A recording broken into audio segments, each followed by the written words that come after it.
Good morning, gun nuts. I'm Nathan, and this is the Reloading Press. Thank you guys for coming out and watching these weekly recaps. We're on week 16 or episode 16, however you want to look at it, of doing these. These videos have kind of progressed as times went on. I remember when we first started, we were only doing like 10 videos, or talking about like 10 different videos, and we've kind of upped that over time to 15. I'm trying to keep the videos relatively short, guys. I don't want them to drone on for a half an hour. If I can get them down to 10 to 12 minutes, I'm happy.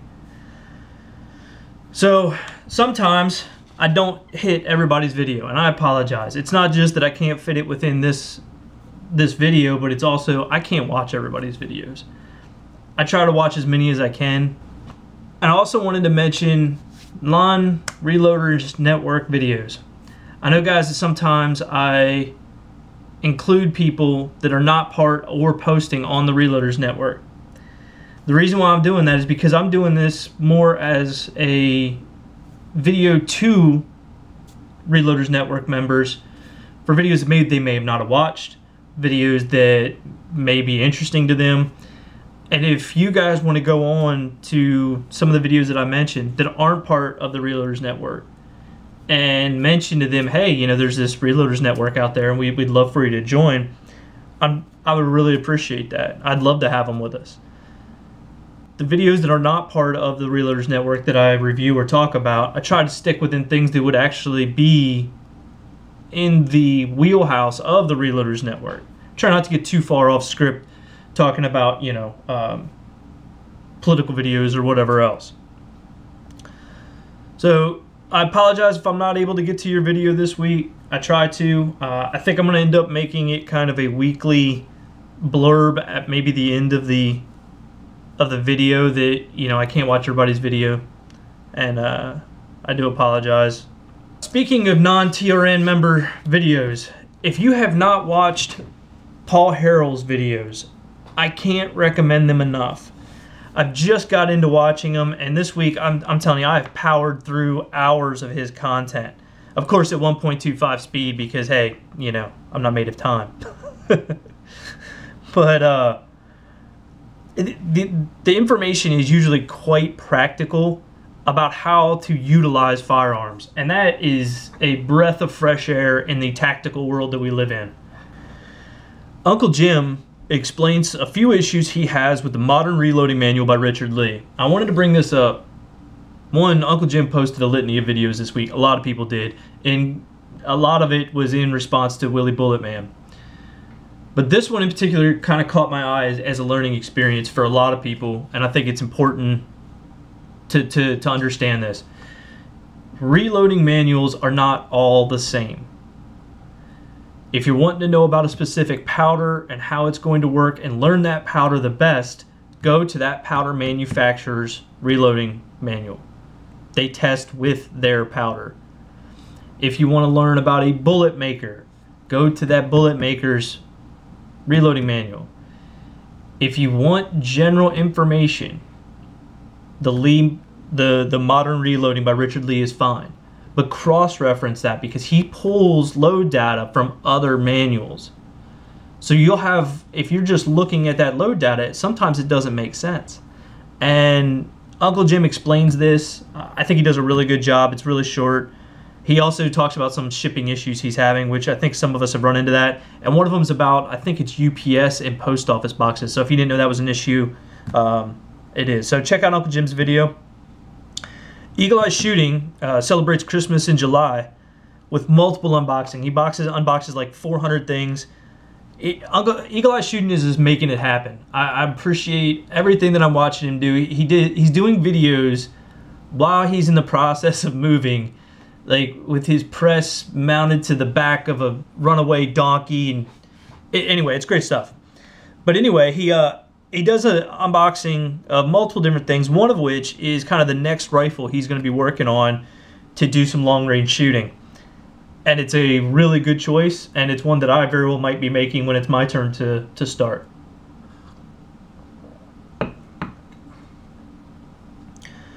Dirt Road, which is a channel that I really like, he put out a bunch of videos this week, much like Uncle Jim did, much like a few other people did. And he reviews some inexpensive kind of inexpensive options. One thing was shooting bags he got from Amazon. They look to be relatively good quality. They look to work quite well. I think he filled them with rice, which I hadn't seen that before, but I think that's just because I've never really messed too much with shooting bags. He also did a reflex sight, and he does a pretty good job of that. It's pretty funny video. And he does some pin punches. So take a look at Dirt Road's videos. It gives you an idea that, hey, not everything has to be super high dollar. Sometimes you can find some really good deals. Willie Bullet Man gives us a good look at 2 all-in-one gas check punches / makers. I just bought 30 cal gas checks. One, I couldn't get them from NOE, which kind of ticked me off because I think he's out. I mean, not that I'm mad at Al or anything. It's just, you know, I'd rather get them from Al than get them from anywhere else. I got them from Grafs.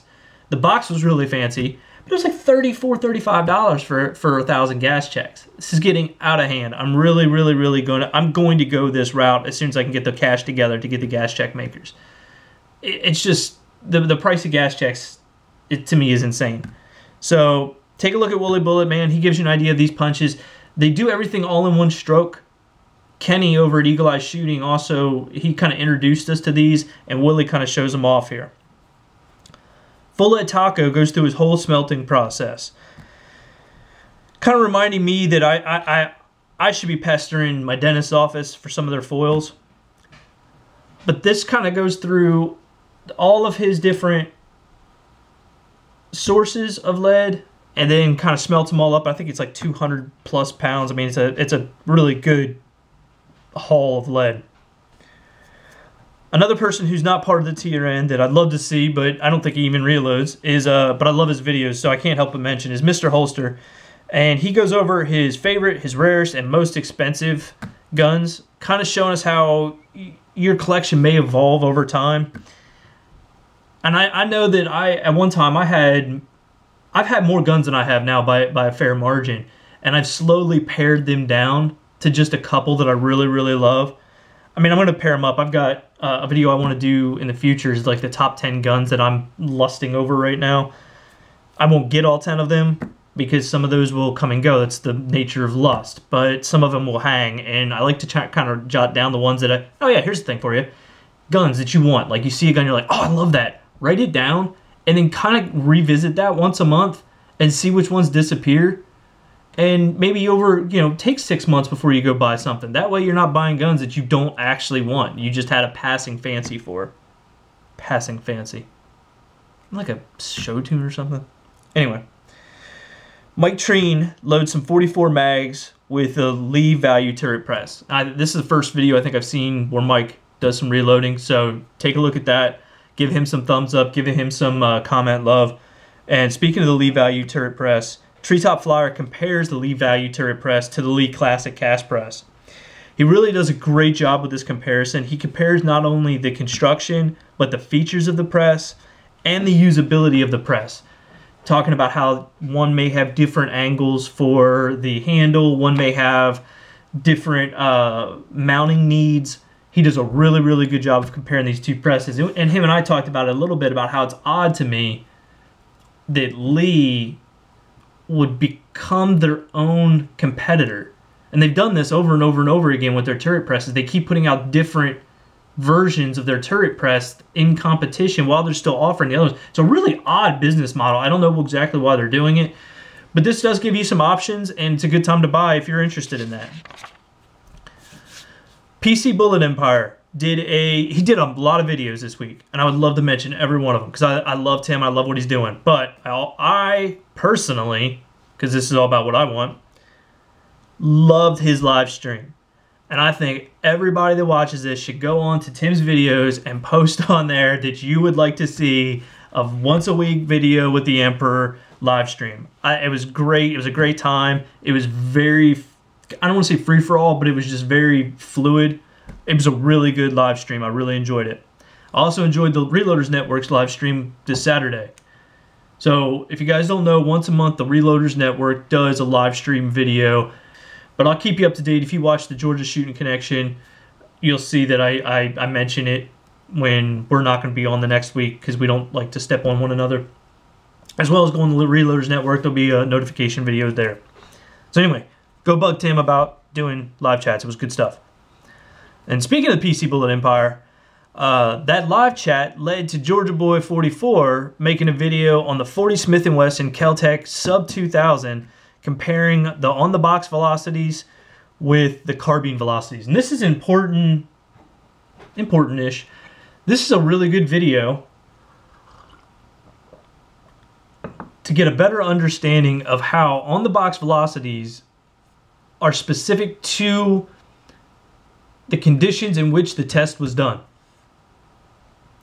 So when you see on-the-box velocities, sometimes they don't even tell you the conditions, right? But if you look in your reload manual, they usually do. They'll tell you if it was shot out of a Thompson Contender. They'll tell you if it was shot out of a test barrel. They'll tell you if it's shot out of a revolver.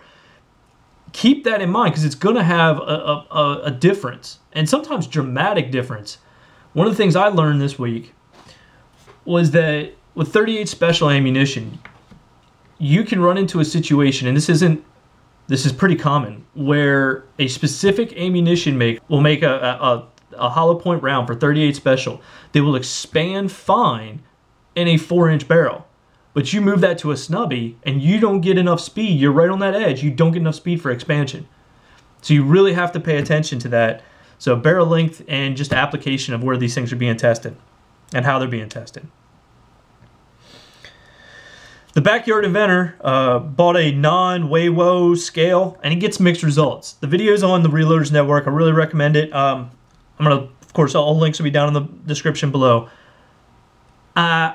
He seems to like it all right. I don't have a digital scale, and I've held off on it. Eventually, I think I'm going to get one, but I don't think that's the one I'm going to go with because I don't think it would work with how I reload. So take a look at that video to get an idea if that scale is for you. Charles Irby does a whole video series on load development for 45 ACP, kind of in response to my handgun load development question. He takes you through the entire process. Guys, I'm going to put the links down here. It's a really, really good series. I appreciate it. Charles is his video quality, it's really awesome. He does a great job of putting things together. Take a look at the videos. I highly recommend it. Loads of Bacon posts a 9mm cast bullet load development video and range test with some unique. So if you're looking at possibly going the unique route, take a look at that.